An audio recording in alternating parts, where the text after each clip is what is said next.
ದೊಡ್ಡ ಆಸ್ಪತ್ರೆಯಲ್ಲಿ ಕೆಲಸ ಮಾಡುತ್ತಿದ್ದ ಸ್ಫೂರ್ತಿ ಎಂಬ ಒಬ್ಬ ಯುವತಿ ಅಲ್ಲಿನ ಅನಾರೋಗ್ಯದಿಂದ ಬಳಲುತ್ತಿದ್ದವರ ಸಂಗಡ ಸಮಯವನ್ನು ಕಳೆಯುತ್ತಿದ್ದಳು.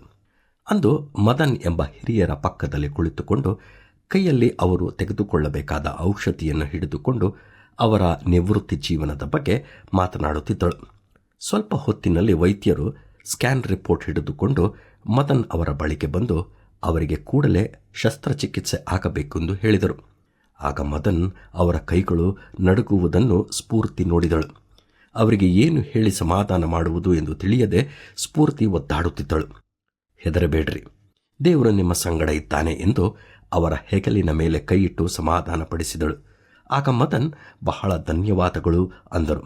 ಆಗ ಸ್ಫೂರ್ತಿ, ನಾನು ಏನೂ ಮಾಡಲಿಲ್ಲ, ಇವರು ಏಕೆ ನನಗೆ ಧನ್ಯವಾದ ಹೇಳುತ್ತಾರೆ ಎಂದು ಯೋಚಿಸಿದಳು. ತನ್ನ ಕೈ ಅವರ ಮೇಲಿರುವುದೇ ಇದಕ್ಕೆ ಕಾರಣ ಎಂದು ತಿಳಿಯಿತು.